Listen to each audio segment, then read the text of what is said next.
Selanjutnya kita akan membahas tentang husnuzon. Apa itu husnuzon? Jadi husnuzon secara bahasa berasal dari dua kata, yaitu husnu dan zon, yang artinya berbaik sangka. Nah, lawan dari husnuzon itu adalah su'uzon, yang artinya berburuk sangka. Pasti kalian tidak asing dengan istilah su'ul khotimah dan husnul khotimah. Su'ul khotimah itu wafat dalam keadaan yang buruk, dan husnul khotimah itu wafat dalam keadaan yang baik. Jadi agar memudahkan kalian dalam mengingatnya, husnu itu artinya baik dan su'u atau su itu artinya adalah buruk. Secara istilah, husnuzon adalah berbaik sangka terhadap segala ketentuan dan ketetapan Allah yang diberikan kepada manusia. Jadi kita harus berbaik sangka terhadap segala ketentuan Allah, karena yang lebih mengetahui apa yang terbaik untuk diri kita adalah Allah Subhanahu wa Ta'ala. Bisa jadi yang menurut kita itu baik, sebenarnya itu tidak baik bagi diri kita, atau sebaliknya, sesuatu yang kita anggap tidak baik itu sebenarnya baik bagi diri kita. Nah, husnuzon itu terbagi menjadi 3, yaitu husnuzon kepada Allah, husnuzon kepada Rasulullah, dan husnuzon kepada sesama manusia. Husnuzon kepada Allah Subhanahu wa Ta'ala yaitu dengan cara berbaik sangka terhadap segala ketentuan dan ketetapan Allah yang ditetapkan kepada kehidupan kita. Misalnya ketika kita ingin mencapai sebuah sesuatu, padahal menurut kita untuk mencapai sesuatu itu kita sudah bersungguh-sungguh, kita sudah berikhtiar, dan kita sudah bertawakal kepada Allah Subhanahu wa Ta'ala. Akan tetapi ternyata kita gagal dalam mencapai apa yang ingin kita tuju tersebut. Nah, pada saat itu kita diharuskan untuk berhusnuzon kepada Allah Subhanahu wa Ta'ala. Karena bisa jadi usaha kita untuk mencapai sesuatu itu masih kurang. Atau bisa jadi pula sesuatu yang ingin kita capai itu tidak baik bagi diri kita. Dan Allah memiliki rencana lain, apa yang terbaik untuk diri kita. Karena yang lebih mengenal diri kita sendiri itu hanyalah Allah Subhanahu wa Ta'ala. Bahkan diri kita sendiri itu belum tentu mengenal apa yang terbaik untuk diri kita.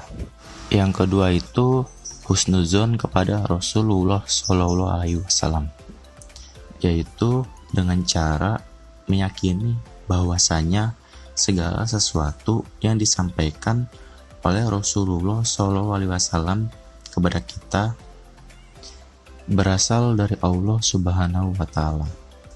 Selain itu, kita juga mengamalkan apa saja yang dibawa oleh Rasulullah, serta mengikuti akhlak Rasulullah Shallallahu Alaihi Wasallam.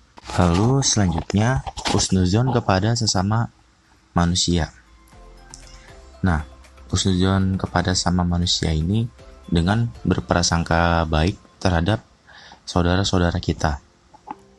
Misalnya, ketika kita mendengar kabar bahwa orang yang kita kenal melakukan sesuatu hal yang bersifatnya itu buruk, atau kita melihat secara langsung. Nah, pada saat itu kita tidak boleh langsung buru-buru menyimpulkan bahwa dia itu bersifat buruk.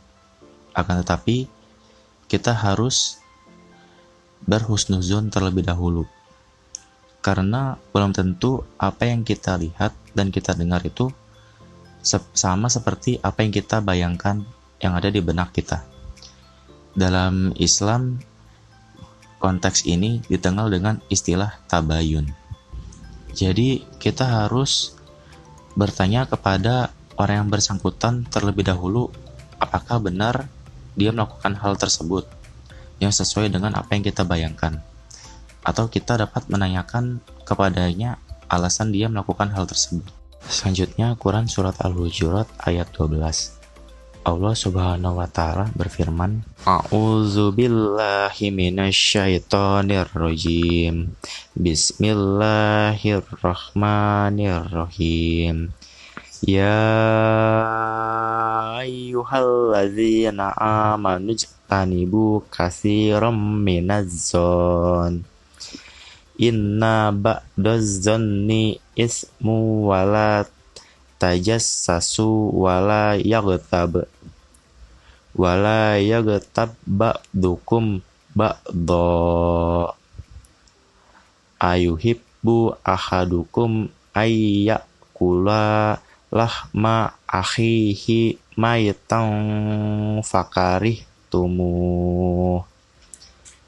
wattaqullah innallaha tawwabur rahim. Selanjutnya kita akan membahas tajwid pada Quran surat Al-Hujurat ayat 12.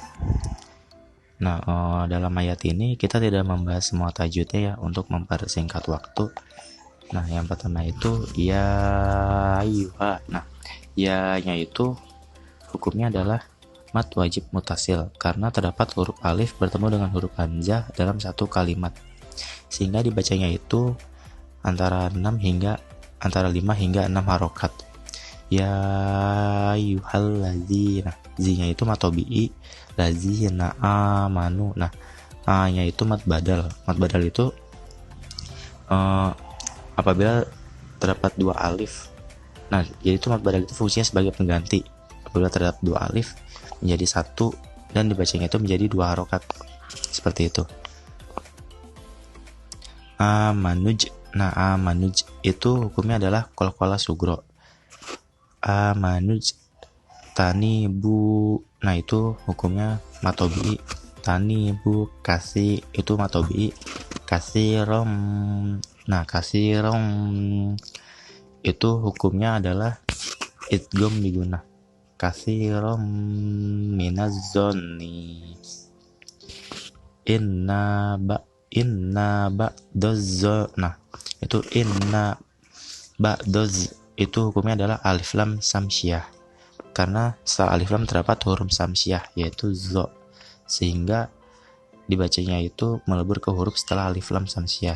Jadi inna ba'daz-zanni gitu. Inna ba'daz-zanni ismum. Nah, ismum wala itu hukumnya adalah idgham bigunah karena terdapat huruf domahtain yang bertemu dengan huruf bigunah.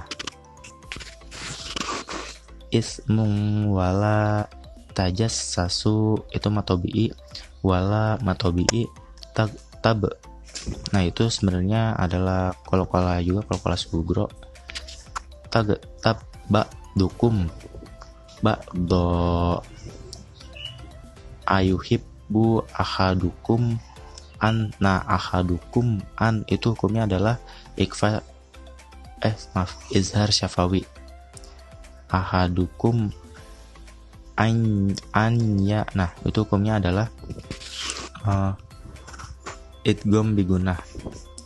Anya kula lahma akhihi. Nah, akhihi itu matobi'i, lalu maitan. Nah, itu hukumnya adalah madlin. Maitang fakari. Nah, maitang fakari itu di tangnya itu hukumnya adalah ikfa. Maitang fakari tumuh itu hukumnya adalah matahari sukun. Lalu wattaqullah innallaha tawwabur rahim. Nah, tawwabur. Nah, di burro itu hukumnya adalah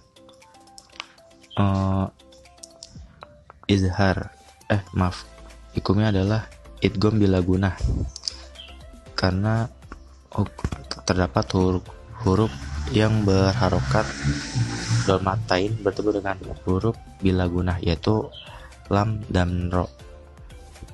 Tawwabur rahim itu matobi.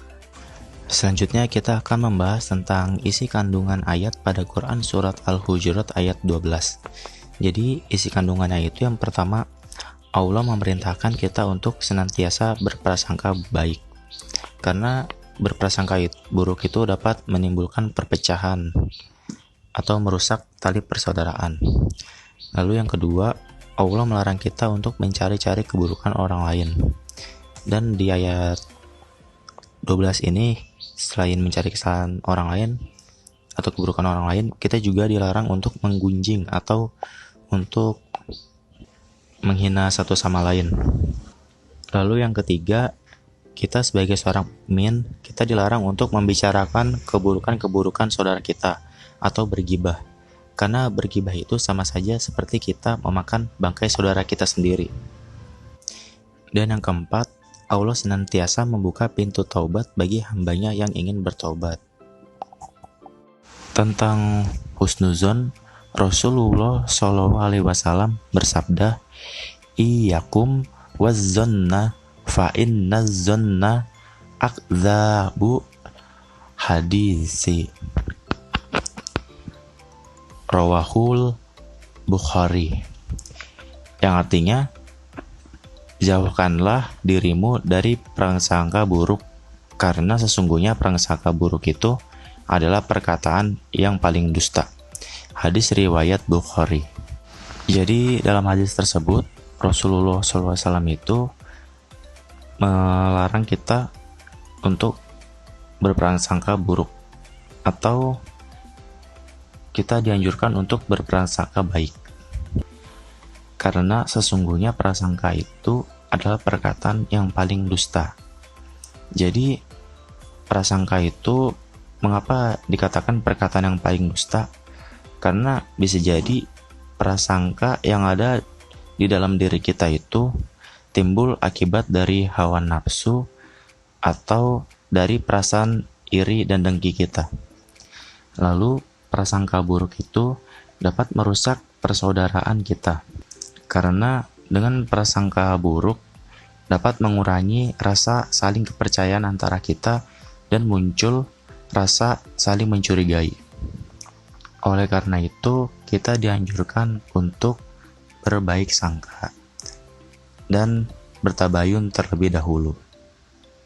Karena prasangka yang muncul dalam diri kita itu belum tentu benar kebenarannya, dan bisa jadi prasangka tersebut muncul akibat dari hawa nafsu atau dari perasaan iri dan dengki di hati kita.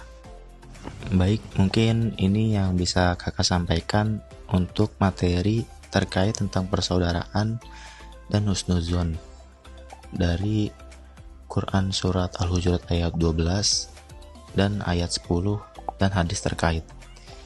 Untuk kurangnya kakak mohon maaf apabila dalam penyampaiannya masih kurang, dan semoga apa yang telah kita pelajari ini menjadi keberkahan bagi kita semua. Amin Allahumma amin.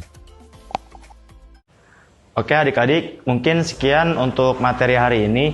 Jika masih ada yang kurang paham terkait materi yang tadi sudah disampaikan oleh kakak, langsung tanyakan saja melalui via WhatsApp ya. Untuk kurangnya kakak mohon maaf. Assalamualaikum warahmatullahi wabarakatuh.